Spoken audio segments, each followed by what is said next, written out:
सेनेचे अध्यक्ष राज ठाकरे यांनी या चित्रपटाला विरोध केला असून पाकिस्तानचे चित्रपट भारतात प्रदर्शित होतातच कसे अशी भूमिका त्यांनी घेतली। इतकंच नाही, जर चित्रपट मालकांनी या चित्रपटाला पायघड्या घातल्या तर त्यांना हे औदार्य महागात पडेल असा इशाराही राज ठाकरे यांनी दिला। राज ठाकरेंच्या या भूमिकेनंतर राज्यभरातील मनसैनिक जे आहेत ते सुद्धा या चित्रपटाविरोधात आक्रमक झाले आहेत। आपल्यासोबत महाराष्ट्र नवनिर्माण चित्रपट सेनेचे उपाध्यक्ष रमेश परदेशी अर्थात पिट्याबाई आहेत, आपण त्यांच्याशी बोलूयात। काय सांगाल, राज ठाकरेंनी भूमिका घेतली, तुमची भूमिका काय? आमची भूमिका आता वेगळं सांगायला नको तीच असणार आहे, पण कशा प्रकारे तुम्ही विरोध करणार? विरोध हा आम्ही आता तरी सध्या सनदशीर मार्गाने करायचा ठरवलाय। म्हणजे जसं निवेदन देणं, ट्विट करणं, पोस्ट करणं, समजावून सांगणं, फोन करणं, म्हणजे आम्ही सुरुवात तरी यांनी करायची ठरवली आणि मला वाटतं की एवढ्यावरच हे थांबेल, ते ऐकतील, पुढच्या खळखटाकला जायची गरज नाही वाटणार। खरं तर ही पहिली वेळ नाहीये, आपण याच्या आधी सुद्धा पाहिले, जेव्हा जेव्हा पाकिस्तानचे चित्रपट असतात, पाकिस्तानचे कलाकार जेव्हा भारतात येतात तेव्हा वाद हा ठरलेलाच असतो। असं असतानाही त्यांचे चित्रपट आपल्या भारतात प्रदर्शित करण्याचं कारण काय? काय, भारत हे सर्वात मोठं मार्केट आहे, त्यांना माहिती आहे की पैसे इथंच मिळू शकतात, नाही तर पाकिस्तानात पिक्चर बघून त्यांना किती पैसे मिळणार आहेत, आणि अबुधाबी ते दुबई बिबई इकडे असे किती, शेवटी आर्थिक गणित असतं त्याचं, कारण सर्वात मोठी बाजारपेठ ही आपला भारत आहे आणि त्याच्यामुळं खरं तर हे असते। आता त्यांना माहिती आहे विरोध होणार, पण त्यांचं कारण काय ही मला वाटतं त्यांची एक मार्केटिंग स्ट्रॅटेजी असेल। आता त्यांना 100% माहिती आहे ना की भारताचे आणि पाकिस्तानचे संबंध 75 वर्ष झाले, ते काही बरे नाहीत, आधीत आत्ता तर नाही। आपण असं काहीतरी काढलं की वाद होणार, ते जास्त चर्चा होणार म्हणजे लोकांना क्युरियोसिटी डेव्हलप होणार, आहे नक्की काय बंदी घालतात, आणि तुम्हाला माहिती आहे ज्या गोष्टीवरती बंदी असती तीच जास्त पाहिली जाते। ओके, परंतु दुसरा एक मुद्दा येतो, ते म्हणतात की कलेला जात धर्म देश असं काही नसतं, कुठलं बंधन नसतं, त्यामुळे विरोध करू नये असा देखील एक सूर जो आहे तो समोर येतोय। अहो सर, किती माझंच वाक्य तुम्ही बोललात आणि राजसाहेबांनी हे वापरलंय ना, बरोबर आहे, कलेला कुठल्या सीमेचं जातीचं वयाचं याचं त्याचं बंधन नसतं, पण पाकिस्तान ह्याला अपवाद आहे। कारण तुम्ही मला आतापर्यंत दाखवून द्या, स्वातंत्र्यानंतर काही 5 वर्ष सोडली, थोडीफार 5-7 वर्ष, त्यावेळेला काहीतरी आपल्या कलाकारांचं जाणं येणं त्या काळात तिकडं होतं, कारण तेव्हा थोडं वातावरण बरं होतं।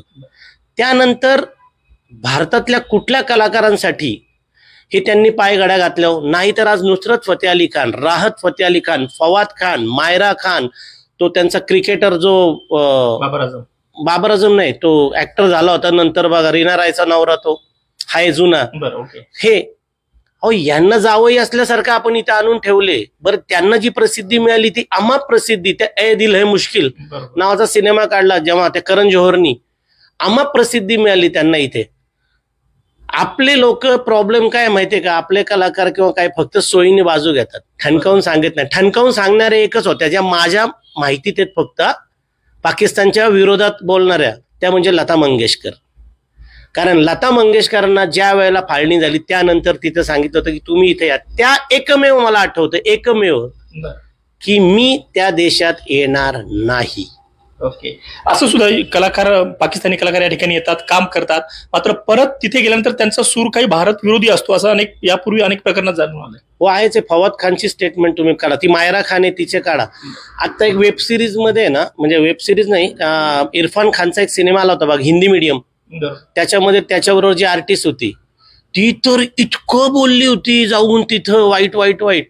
बरं, इथं छान वातावरणात राहिले कुठं, मुंबईत नाही का, एकदम सेफ छान वातावरणात सगळं झालं, प्रसिद्धी अमाप मिळवायची, ते काय करतात, स्वतःला सेफ करून घ्यायचं काम आहे। त्यांना माहितीये तिथं जाऊन आपलं कौतुक केलं तर तिथले लोक त्यांच्या विरोधात जाणार, आणि आपल्या इथं तसं काही नसतं, आपल्या विरोधात कितीही बोलले तरी आपण म्हणतो नाही नाही काहीतरी कारण असेल बोलायचं, उगाच कुणी बोलणार नाही।